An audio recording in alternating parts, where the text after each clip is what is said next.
مسکان میری بات کاٹ کر بولی، آپ مانیں یا نہ مانیں، مجھے اپنی محبت کے سچے جذبوں اور خدا پر بھروسہ ہے۔ چاہے آپ اسے ایک دیوانے کا خواب سمجھے، لیکن وہ ایک دن ضرور آئے گا جب آپ مجھے اپنی آنکھوں کے سامنے دیکھیں گے۔ آپ کہہ رہے ہیں نا کہ ایسا ناممکن ہے، میں کہہ رہی ہوں کہ دنیا میں کوئی کام ناممکن نہیں۔ آپ تو اپنے وجدان پر سچائی کے تجربات ہوتے بھی دیکھ چکے ہیں، اب بھی ہو رہے ہیں۔ یہ جو آپ کی سانس میں تنگی آتی ہے، آپ کے دل والی جگہ پر میٹھا میٹھا درد ہوتا ہے، ان کے علاوہ اور بھی بہت کچھ ہو رہا ہوگا آپ کے ساتھ۔ یہ سب کیسے ہو رہا ہے؟ آپ کہاں، میں کہاں، پھر یہ اتنا سب کچھ آپ کے ساتھ کیوں ہو رہا ہے؟ آپ محبت کی سچائی کو تو مانتے ہیں اور پھر اسی سچائی کو مافوق الفطرت بھی کہہ رہے ہیں، ساتھ بے یقینی کی باتیں بھی کر رہے ہیں۔ مجھے تو آپ کی سمجھ نہیں آ رہی۔ چلے، میری زندگی کا تو یہ پہلا تجربہ ہے، مگر آپ نے تو پہلے بھی محبت کے تجربات کیے ہیں، آپ ان تجربات سے گزر بھی چکے ہیں۔ پھر آپ کو تو محبت کی سچائی کے متعلق اس طرح کی باتیں نہیں کرنی چاہیے۔ میں کسی ناول، فلم یا ڈرامے کا کردار نہیں ہوں، میں محبت کا ایک حقیقی کردار ہوں۔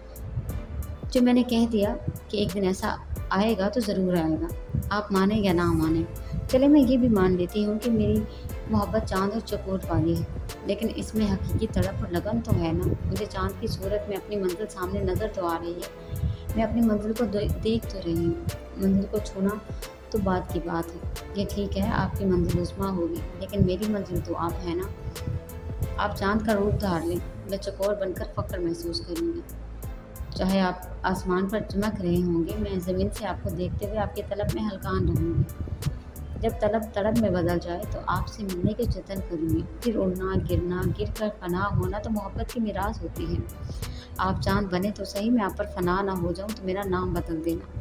میں جو کہتی ہوں وہ کر جاتی ہوں۔ میں آپ سے پھر کہہ رہی ہوں کہ ایک دن میں آپ سے ضرور ملوں گی، ہمارا ملن ضرور ہوگا۔ یہ باتیں سنتے ہی میری سانس رکنے لگی تھی۔ اس وقت پیکج والا پہلا گھنٹہ ختم ہو گیا تھا۔ میں نے بڑی بڑی سانسیں لیتے ہوئے جلدی سے مسکان کو دوبارہ فون کر دیا۔ دیر کرتا تو شاید دل کے درد میں مزید اضافہ ہو سکتا تھا۔ مسکان فون اٹینڈ کر کے ہنستے ہوئے بولی تھی، آج تو آپ نے فوراً ہی فون کر دیا، لگتا ہے آپ کو میری محبت کی شدت کا احساس ہو گیا ہے۔ شکریہ میری جان، میرے دل کے شہنشاہ۔ ویسے آپ ابھی سے اس طرح کی نا امیدی کی باتیں نہ کریں، اور ہاں، میرا وعدہ ہے کہ میں آپ سے ضرور ملوں گی، لیکن شادی کے بعد میں آپ کو تنگ نہیں کروں گی۔ مسکان، ویسے ایک بات تو بتاؤ، میں خوشگوار لہجے میں بولا، جب تم مجھ سے ملنے آؤ گی تو کیا اڑن کھٹولے پر بیٹھ کر آؤ گی؟ میں اڑن کھٹولے پر بیٹھ کر آؤں یا ہوا کی ناؤں میں، بس میں نے آنا ہے۔ جو کہہ چکی ہوں اس کو سچ ثابت کرنا ہے، اور پھر یہ کیا ضروری ہے کہ آپ کی شادی عظمیٰ سے ہی ہو؟ مسکان کے اس عجیب و غریب سوال نے مجھے ہلا کر رکھ دیا۔ مسکان، یہ تمہیں کیا ہو گیا ہے؟ یہ تم کیسی باتیں کر رہی ہو؟ کسی وقت تو تم کوئی ایسی بات کر جاتی ہے جو میرے وہم و گمان میں بھی نہیں ہوتی۔ میری شادی تو عظمت سے ہو چکی ہے۔ جب تم میری زندگی میں آئی تھی تو اس سے میرا پہلے ہی نکاح ہو چکا تھا۔ اب تو بس اس کی میرے ساتھ رخصتی ہونی ہے۔ تم نہیں جانتی کہ ہم نے کتنی مشکل اور جدوجہد کے بعد ایک دوسرے کو حاصل کیا ہے۔ مسکان مجھے درمیان میں ٹوک کر بولی، میں آپ اور رزمہ کی شادی کے خلاف تو نہیں ہوں، میں لا علم تو نہیں، سب جانتی ہوں، اس کی بڑی دھوم دھام سے رخصتی ہوگی۔ آپ دونوں بڑی چاہت سے اپنے سہاگرات منائیں گے۔ اور مسکان اس سے آگے کچھ نہیں بول سکی، خاموش ہو کر اپنی سسکیاں چھپانے کی کوشش کر رہی تھی، جس میں وہ بری طرح ناکام ہو چکی تھی۔ اس کی سسکیوں کی آواز نے میرا دل اداس کر دیا تھا۔ میں بوجھل اور اداس لہجے میں بولا تھا، مسکان، میں نے کون سی ایسی دکھ دینے والی بات کی ہے کہ تم نے رونا شروع کر دیا؟ پلیز مسکان، رونا بند کرو، میرے حال پر کچھ رحم کرو۔ مسکان روتی ہوئی بولی، میں کیا کروں، رونا نہ رونا میرے بس میں نہیں۔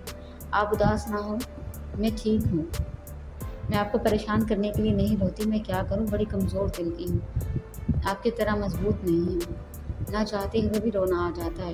میں آپ کی اور عظمیٰ کی خوشیوں سے جیلس نہیں ہوں، بلکہ آپ دونوں کی خوشیوں کے لیے دعا گو ہوں اور ہمیشہ دعا کرتی رہوں گی۔ گھنٹہ ختم ہونے میں وقت رہتا ہے۔ میں نے موبائل پر وقت دیکھا تو گھنٹہ ختم ہونے میں 10 منٹ رہ گئے تھے۔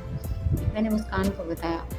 مسکان بولی، دیکھ لیں کتنی جلدی 1 گھنٹہ گزر گیا۔ ویسے پلیز آپ نے میری رونے والی عادات پر سوچ کر اداس نہیں ہونا۔ میں بھی کیا کروں، جب تک روؤں نہ مجھے چین نہیں آتا۔ مسکان اتنا بول کر خاموش ہو گئی۔